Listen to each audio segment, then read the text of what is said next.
I'm not sure. Okay, it is on air. Hello, it's Alenka Tercic from DreamLifeCreation.com with another cup of coffee interview. Today, my guest is Julie Bond Genovese from what's your website? My website, oh, nothingshortofjoy.com. Yeah, and why did you choose that name? Because I think it has a deep meaning behind it, right? It does. When I began writing my memoir, and that was on the heels of some very dark night of the soul. I had lost the use of my right arm, and I was an artist. I had a freelance art business, and the arthritis that came with my type of dwarfism. I'm only 4'3" or 4, depending on what doctor I go to. And I had been and felt most of my life that it was a terrible curse, that I would never be as good as other people because physically I was limited and physically I stood out. People stared and laughed and asked questions. And then when I was 29, or no, I don't even remember, 33, I lost the use of my arm. And I was just devastated. I couldn't believe it. Everything that had happened, I thought, really? One more thing, my creativity, which felt like the heart of me, and it brought in my income, was now being taken away as a result of my dwarfism and the arthritis. I was furious, and I was so hurt. I thought life is against me.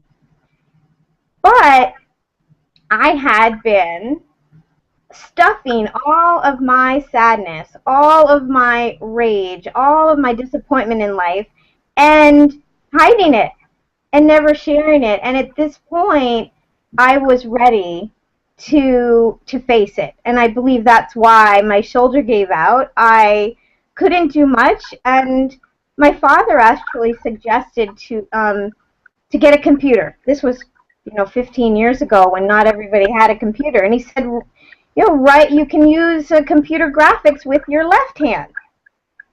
And I remember thinking, ugh, but I didn't really have an excuse. It was worth a try.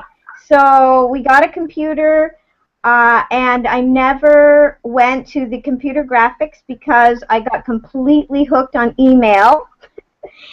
And the email, when I began connecting with my family, with friends that were online, I started sharing with them all of this sadness, all of this, what I call BS, the belief systems that have been limiting me for so many years. I started to share. And in that sharing and in that writing, I started to heal. The creativity had been there in my art.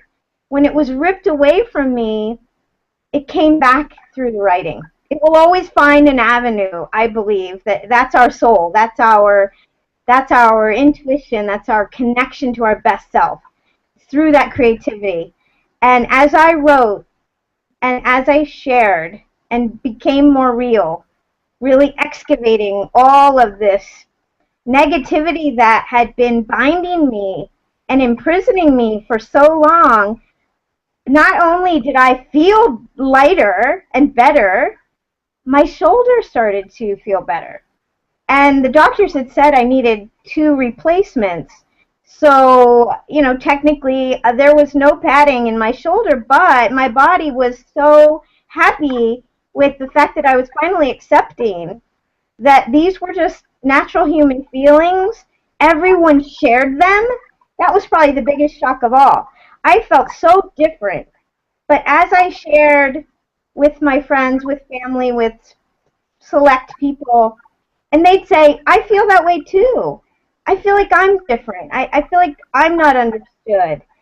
And I thought, wow, this is all just an image we create, that we're secure, that we're well adjusted, that we're confident. And most people are suffering underneath because they don't feel connected.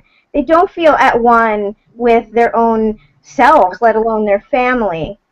So as I wrote and shared and was really healing, and my creativity became this incredible catharsis, I realized this is a book, because this is a universal story that looks like it's not universal at all.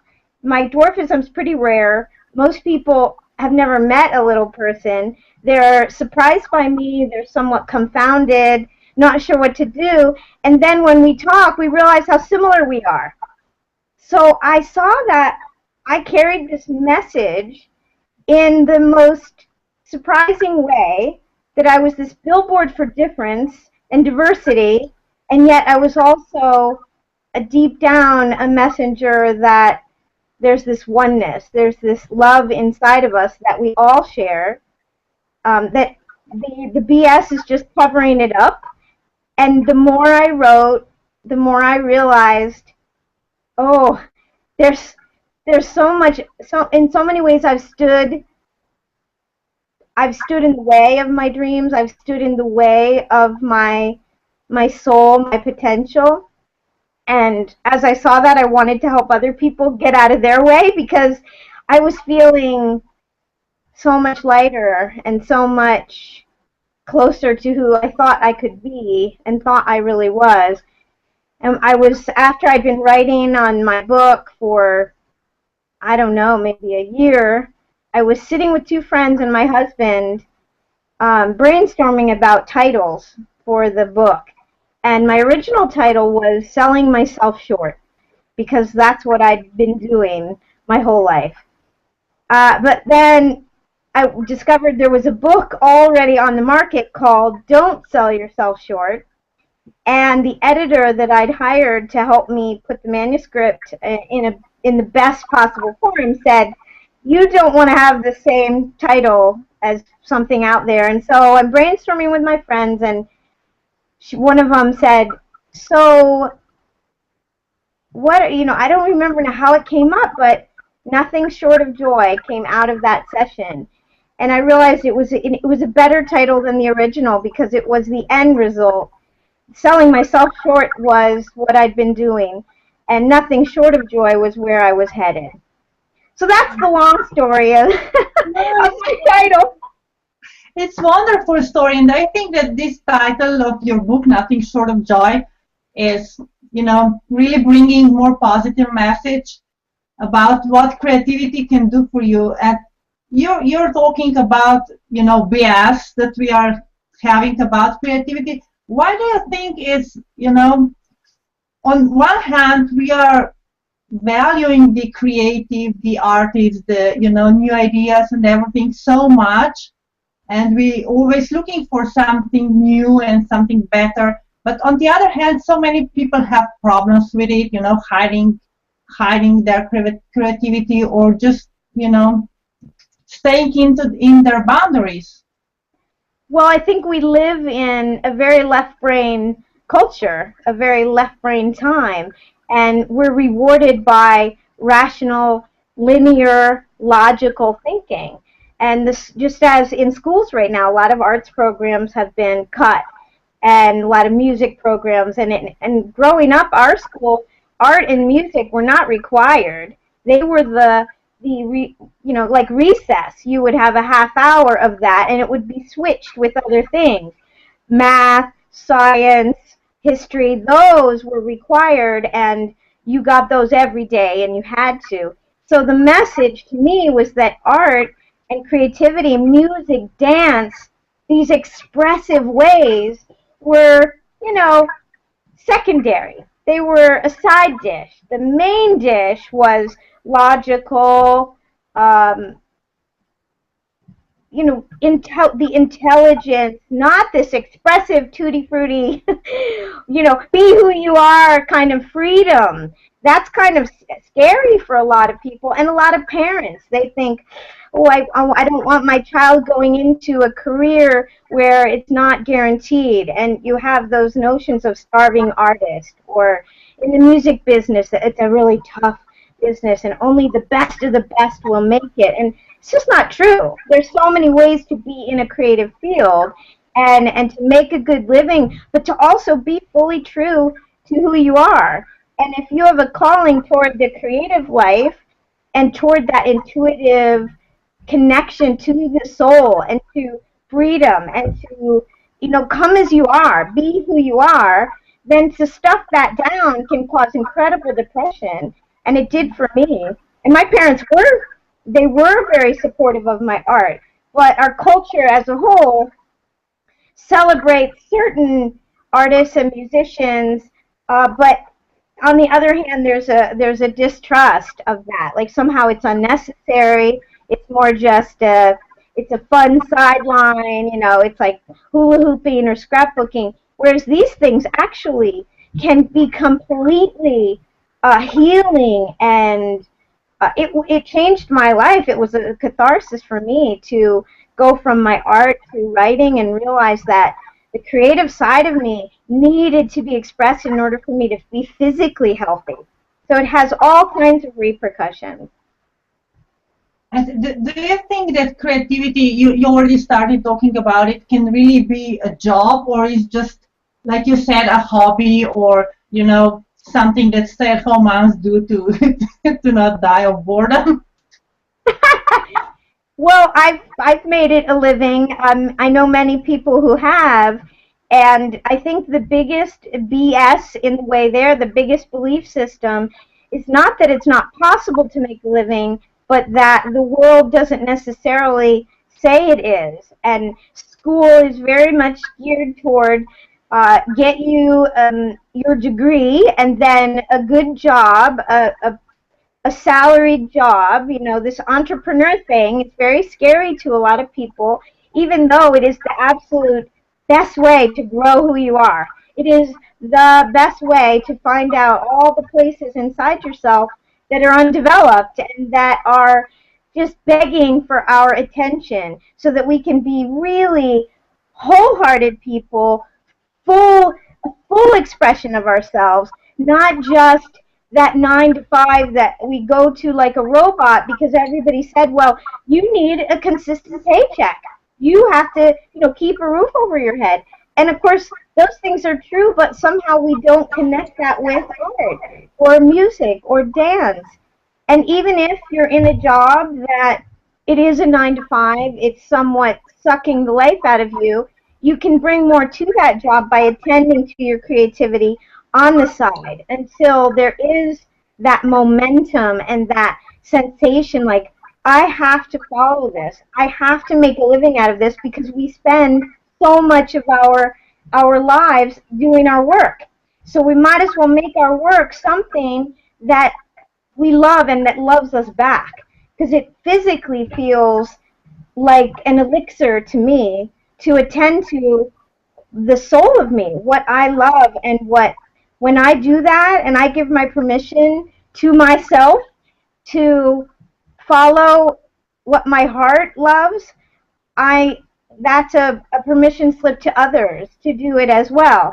So we're not just feeding ourselves, we're also an example that to really love who you are and what you feel called to do, which in many cases is a creative arena, not the 9 to 5 that we've been told we have to do. When we start to follow that, we become a blessing to the people around us who are watching. Yeah, right, exactly. And having a regular, more logical job is often just an, outside work. And when you're creative, you're actually showing your soul to the world, and it can be scary, right? Yes. Well, and it has been most of my life. I still shudder sometimes with my artwork, or I'm about to publish a blog post, and it's very vulnerable and it's very real, but there's always that little BS that's saying, maybe it's just you, maybe it's just your weirdness this time, even though every other time the feedback is like, oh my gosh, I feel that same way, thank you for admitting that, thank you for being real and being true to yourself, even if no one else in the world had felt it, which isn't true. We all have recycled thoughts. Nobody has really new or feelings. We all feel very much the same. We all have the same need for love. We have this very similar insecurities, very similar concerns about our image and our reputation. And all of that is really should be what connects us, not what separates us and keeps us in that isolated place. When we say, well, I'm so different, I feel differently, I'm not going to share that blog post, or I'm not going to share that dance, or I can't share my artwork, it's not good enough. Well, then you're saying it, you never will be. And that there's a person out there who is going to say, well, if she can do it, I can do it. So it's our duty to each other to share whatever we're called to do. And if it's your first art class and your first painting, and there's just a bit of you that says, oh my gosh, that was so exciting, even though the result is not that great, I felt so connected. You got to share it. You have to share it. It's part of our healing as humans to realize we're not separate. We're separated by our flesh, and that's the mystery and the puzzle. But the whole intention, I believe, of being here is to discover our oneness again. Despite the fact that we're in different bodies, we're really connected. We are all parts of this big, beautiful web. And the more we connect and share and be real and not be so concerned with our image, the higher we feel we can go. And the more safe I feel in this world. I never felt safe as a child. I felt attacked. But today, when I go out, I'm so much like them. Right, and this comparison and not being good enough, I'm sure that even the highest paid artists are sometimes thinking, oh my God, what did I do? This is not good enough. What do people say? And really connecting to yourself, because on the other hand, no one is the same as you are. So everything you do is unique and perfect. That's right. That's the paradox, is that we have a beautiful, unique soul signature that only we can share. We have, I'm going to turn my volume down. I'm hearing some feedback. Are you getting that? No, it's okay. Okay, anyway, our fingerprint is the only one in the history of the world, in the history of eternity. There will never be a fingerprint like ours, and that tells me that we are here in a unique expression, and what we share is going to be, through our own soul. And then on the other hand, we are one, and we are an expression of this universe, this higher source. So it can be confusing, because how do we live within that duality of being unique and being the same? And somewhere we make peace with the fact that both exist, that we are unique and that we also are deeply and eternally connected. And that is and should be an extreme comfort to this world that lives in insular little families and insular houses, and we don't have that same communal, tribal, like it takes a village to raise not just a child but a person. We're very disconnected. So that's such can be so imprisoning to our sense of soul and our sense that the spirit of us will always be loving everything, whatever happens to us, whatever difficult circumstances. My dwarfism was a challenge because I felt only another little person could understand what I was going through, but I didn't know them. I didn't know how to connect with anyone because I felt so private and so concerned that my own fears and my shame and my sense of brokenness was mine alone. No one would ever understand. So in reading self-help books and in reading about the spiritual path of many people and seeing the similarities of this kind of hero's journey where you feel alone and desperate and And then you begin to hear a greater call that you're not alone. That was the BS. That was the belief system we were taught, that this body made us separate, and when in fact this body, I think, is 5% of who we really are. Our bigger self is ginormous. It goes out 10 feet around us. They can measure this now. We are a magnetic force, and when we come upon other people and we touch each other's lives, we become even bigger. And there's really no limit to what we can do together. When we come together and we know that we're one, we can be our unique self, but we also have the power of our entire unified, human race. Yeah, and what we talked before the interview about the connection, we can find, before, like 30 years ago, there was no way that you can connect with someone with similar condition as you, or someone, from my country. But now we are, I think this internet really brought many issues, of course, but also many, connections and support system, and being able to connect with people and discuss your ideas with, similar-minded. So exactly. I think the web is such a beautiful metaphor for our oneness, for the fact that you and I are across the world right now, but I don't feel that at all. I look at you and I feel, a soul sister, and it doesn't matter that our bodies are in different countries, because your heart is right here and my heart is right here. And the spirit of us speaks beyond time, beyond space, beyond distance. So the web allows us to experience the fact that we are spirit, we are consciousness and energy before we are this physical body. And yet we allow our physical body to stop us when we're not maybe the correct weight, or we're not the right size, or, in my case, I don't walk like other people, I don't look like other people. My head is the same size as an adult, but it's on like an 8-year-old body. So I'm like this mysterious puzzle, and I know other people feel the same way, that they need to hide certain things about themselves or about themselves physically. And when we do that, we end up just putting like a cork in our true self. And we don't allow our full soul's expression because we're judging this tiny part of ourselves, this physical part. And whereas the physical part is not what allows you and I to connect right now. That's the energy of who we are, and why when, I saw I don't remember if I saw you online or something you wrote, but we can feel that if we allow ourselves.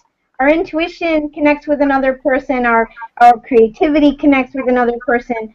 It's beyond our rational left brain comprehension, and that has to be.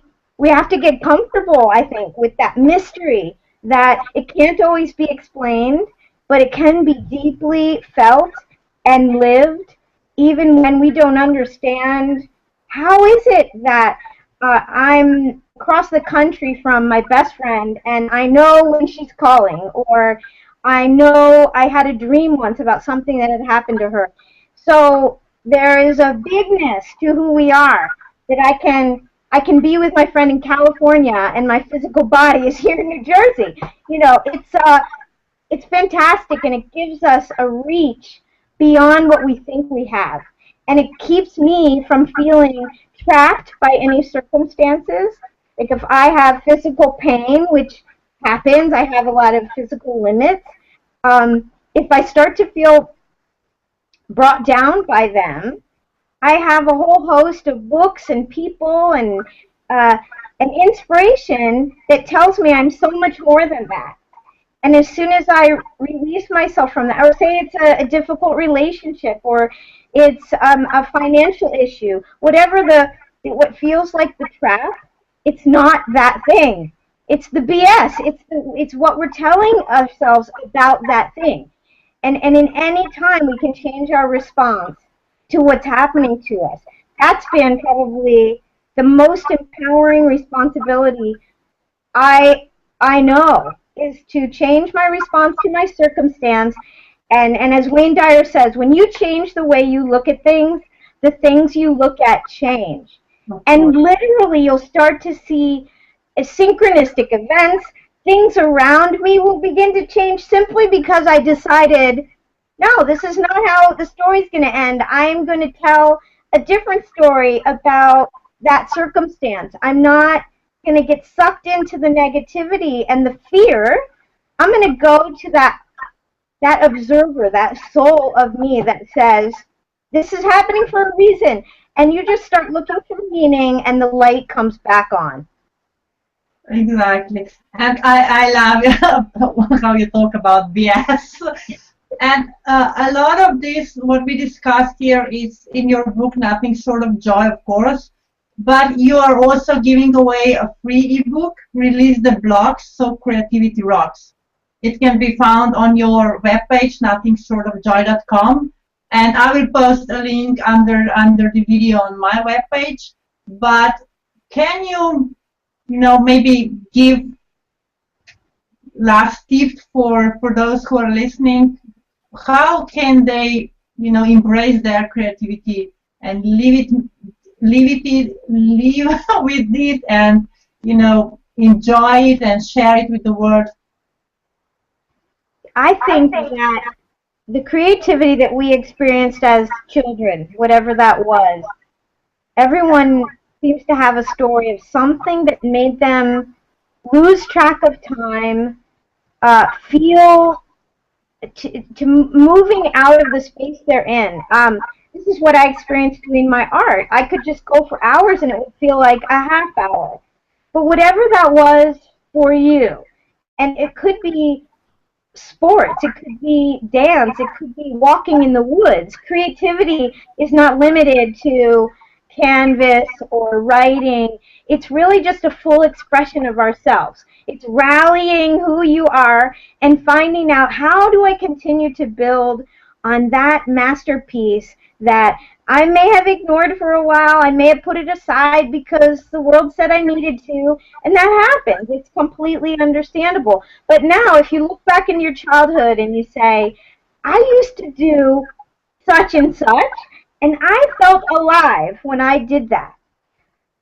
All you have to do is add that to your week, just a half hour at a time, or 15 minutes, because as soon as you give yourself even that 5 minutes or 15, you're going to want more, because your soul's going to be going, woo, that feels awesome.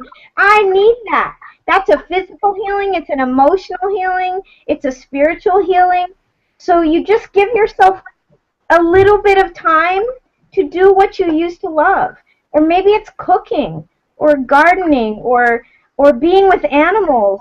There's so many things in this world for us to enjoy for free that bring us in contact with the creative self that we are. And we don't have to, trash our job and go start playing a guitar on the streets. You don't have to completely change your life, although if you want to, go for it. But just add something you love to your day or to your week. Give yourself that time, because if you don't give it to you, nobody's going to. You have to be your own cheerleader, your own advocate, because there's a lot of pressure on us to be something we're not. And if we can fully step into something bigger in ourselves, our creative voice or writing, journaling has healed so many people. You don't have to be a writer to journal. But if you just add that a little bit to your week, you'll start wanting it. And you'll start finding ways, because you'll realize the more you take care of yourself, the more available you are to your world, to your family, to the people who love you, and you're more on fire, and you'll love your life more. Wow, wonderful. That's actually my sort of motto for my dream life creation. Making one step at a time, making little steps to bring you closer to your dreams. So it's the perfect end to this interview. Thank you, Julie, for being with me, for sharing your inspiration. And again, more about you can be found at nothingshortofjoy.com. And I encourage everyone to download your free ebook because it really is a great resource for everyone trying to be more creative. Thanks Thank you, again. Alenka. You're wonderful. Love you. Thank you. Love you. Bye. Bye.